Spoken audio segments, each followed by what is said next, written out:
السلام عليكم ورحمة الله وبركاته إن الحمد لله والصلاة والسلام على من لا نبي بعده أما بعد বর্তমানে বিষণ্ণতা শব্দটি খুব বেশি শুনছি। কিশোর থেকে বৃদ্ধ মোট কথা সবাই বিষণ্ণতায় ভুগছে। তাই আজ আমরা কোরআন ও হাদিস থেকে বিষণ্ণতা ও আত্মহত্যার কারণ ও প্রতিকার নিয়ে আলোচনা করব ইনশাআল্লাহ। মানুষ যখন জীবনের মূল্য খুঁজে পায় না, তখন সে কি করবে কি না করবে সে ব্যাপারে তার কোনো ধারণা থাকে না। তখন সে এমন কিছু কর্ম করার চিন্তা করতে থাকে যাতে করে তার থেকে মুক্তি পায়। যেমন মানুষের সঙ্গ এড়িয়ে চলতে পছন্দ করে, একাকী থাকাটাকে ভালোবাসে, কিন্তু এগুলো করার পরও সে কি কোনো রাস্তা পায় না। তাই সে হতাশ হয়ে পড়ে এবং চিন্তা করতে থাকে এই জীবন আর রাখবো না। যেমন বর্ণিত রয়েছে, যখন হযরত জিবরাইল আলাইহিস সালাম সূরা ইকরার প্রাথমিক আয়াতসমূহ হেরা এর প্রত্যাদেশ নিয়ে প্রথমবার আগমন করেছিলেন, এরপর ওহীতে বিরতি ঘটে।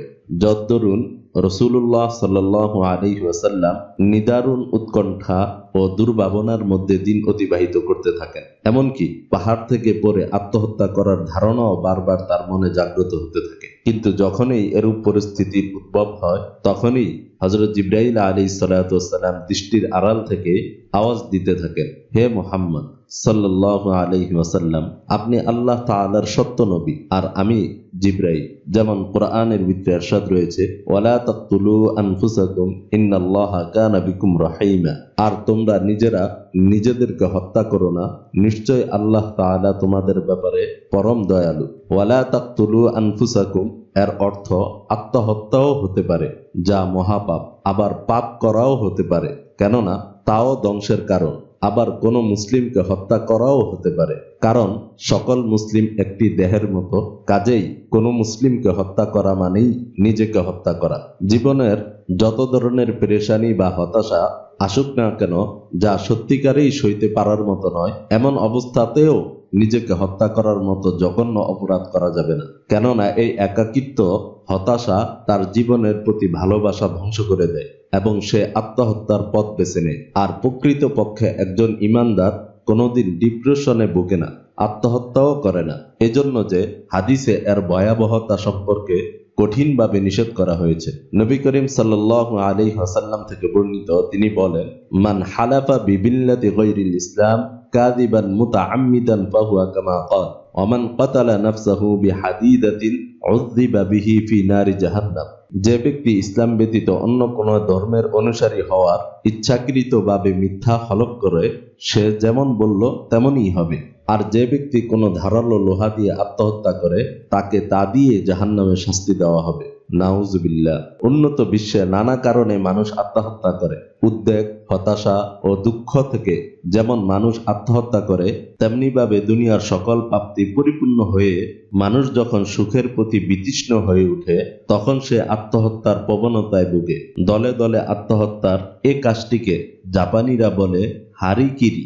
জীবনকে ভোগ করতে করতে মানুষ যখন ক্লান্ত হয়ে যায়, তখনও তার মন তৃপ্ত হয় না, কারণ মন এ পৃথিবীতে তৃপ্ত হওয়ার নয়। তাই তারা আত্মহত্যার পথ বেছে নেয়। যদি তাদের মাঝে ঈমান ও আল্লাহ তাআলার ভয় থাকতো, তাহলে কখনো এই কাজ তারা করত না। হাদিসে এসেছে, নবী করিম সাল্লাল্লাহু আলাইহি ওয়াসাল্লাম বলেছেন, ওয়ামান ক্বাতালা নাফসাহু বিশাইইন উযযিবা বিহি ফি নারি জাহান্নাম ওয়া লা'নুল মুমিনিন কাকতলিহি ওয়ামান রামা মুমিনান বিকুফরিন ফাহুয়া কাকতলিহি। কোনো ব্যক্তি ইসলাম ধর্ম ব্যতীত অন্য কোনো ধর্মের কসম করলে সেটা ওই রকমই হবে যেই রকম সে বলল। তিনি আরো বলেন, কোনো ব্যক্তি যে কোনো জিনিসের মাধ্যমে আত্মহত্যা করবে, জাহান্নামের আগুনে তাকে ওই জিনিস দ্বারা শাস্তি দেওয়া হবে। কোনো মুমিনকে লানত করা তাকে হত্যা করার সমতুল্য, আবার কোনো মুমিনকে কুফরির অপবাদ দেওয়াও তাকে হত্যা করা তুল্য। রাসূলুল্লাহ সাল্লাল্লাহু আলাইহি ওয়াসাল্লাম বলেছেন, তোমাদের পূর্ববর্তী যুগে একজন লোক আঘাত পেয়েছিল, তাতে কাতর হয়ে পড়েছিল।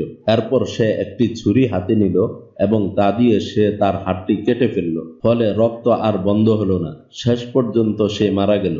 মহান আল্লাহ তাআলা বলেন, আমার বান্দাটি নিজেই প্রাণ দেওয়ার ব্যাপারে আমার চেয়ে অগ্রগামী ভূমিকা পালন করলো, অর্থাৎ সে আত্মহত্যা করল। কাজেই আমি তার উপর জান্নাত হারাম করে দিলাম। মানুষ মূলত জান্নাতের সৃষ্ট জীব। তার আত্মাটি পৃথিবীতে বহিরাগত। এখানে নিজেকে মানিয়ে নিতে তার কষ্ট হয়। তবে দেহটি যেহেতু তার মাটির তৈরি, তাই পৃথিবীকে তার ভালো লাগে। এই ভালো লাগা ও না লাগার সংঘাত সয়েই মানুষকে বাঁচতে হয়। পৃথিবীর বৈরিতা মোকাবিলা করার জন্য আল্লাহ তাআলা মানুষকে হেদায়েতের পথ দান করেছেন।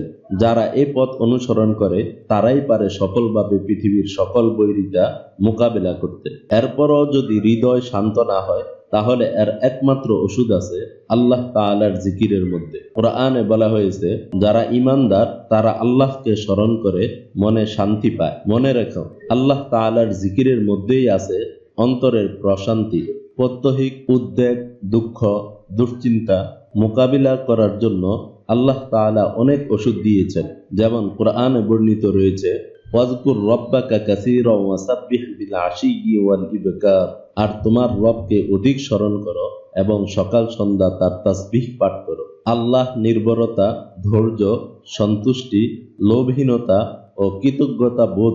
আল্লাহর রসুল মুহাম্মদ সাল্লাল্লাহু আলাইহি ওয়াসাল্লাম সাহাবায়ে কেরামকে ও পীর মাশায়েখগণ মানুষকে এসব গুণ শিক্ষা দিয়েছেন। হাদিসে এসেছে, হতাশা কুফরির অন্তর্ভুক্ত। নবী করিম সাল্লাল্লাহু আলাইহি ওয়াসাল্লাম বলেছেন, আত্মহত্যা মহাপাপ। যে আত্মহত্যা করে তার পরকালীন শাস্তি অনন্তকাল। সে নিজেকে হত্যা করতে থাকবে আর সে চিরস্থায়ী জাহান্নামী হবে। যেমন হাদিসে এসেছে, রাসূলুল্লাহ সাল্লাল্লাহু আলাইহি ওয়াসাল্লাম বলেছেন, যে ব্যক্তি কোনো ধারালো অস্ত্র দ্বারা আত্মহত্যা করবে, সে অস্ত্র তার হাতে থাকবে। জাহান্নামের মধ্যে সে অস্ত্র দ্বারা সে তার পেটে আঘাত করতে থাকবে। এভাবে সেখানে সে চিরকাল অবস্থান করবে। আর যে ব্যক্তি বিষ পানে আত্মহত্যা করবে, সে জাহান্নামের আগুনের মধ্যে অবস্থান করে উক্ত বিষ পান করতে থাকবে। এভাবে সেখানে সে চিরকাল অবস্থান করবে। এবং যে ব্যক্তি নিজেকে পাহাড় থেকে নিক্ষেপ করে আত্মহত্যা করবে, সে ব্যক্তি সর্বদা পাহাড় থেকে নিচে গড়িয়ে জাহান্নামের আগুনে পতিত হতে থাকবে। এভাবে সে ব্যক্তি যেখানে চিরকাল অবস্থান করবে। আত্মহত্যা থেকে মানুষকে বাঁচাতে পারে একমাত্র তার ঈমান। যখন সে বুঝে যে আমার সকল অবস্থা সম্পর্কে আল্লাহ পাক জানেন, তিনি আমার বর্তমান বিপদ বা হতাশা সম্পর্কেও জানেন, তার জানা বা ইচ্ছার বাইরে কিছুই নেই। আমার উচিত সবর করা, বিপদ তিনিই দূর করবেন। আমার মালিক আমি নই। নিজেকে হত্যা করাও অপর মানুষকে হত্যা করার সমান অপরাধ। তাছাড়া আমি মৃত্যুর মধ্যে সমাধা খুঁজছি বটে, তবে এখানে সমাধান নেই, বরং আরো বড় বিপদ ও আযাবের মুখে আমি নিজেকে ঠেলে দিই, যা মুক্তি পাওয়ার কোনো পথ আমার জানা নেই। এগুলো চিন্তা করে যদি সে সবর করতে পারে, তাহলে সে সফলকাম। আল্লাহ তাআলা আমাদের সকলকে বিষণ্ণতা ও আত্মহত্যার কারণ ও প্রতিকার নিয়ে যে আলোচনা হলো, তা থেকে পূর্ণ উপকার নেওয়ার তৌফিক দান করুক। আমিন। বাংলা ইসলাম।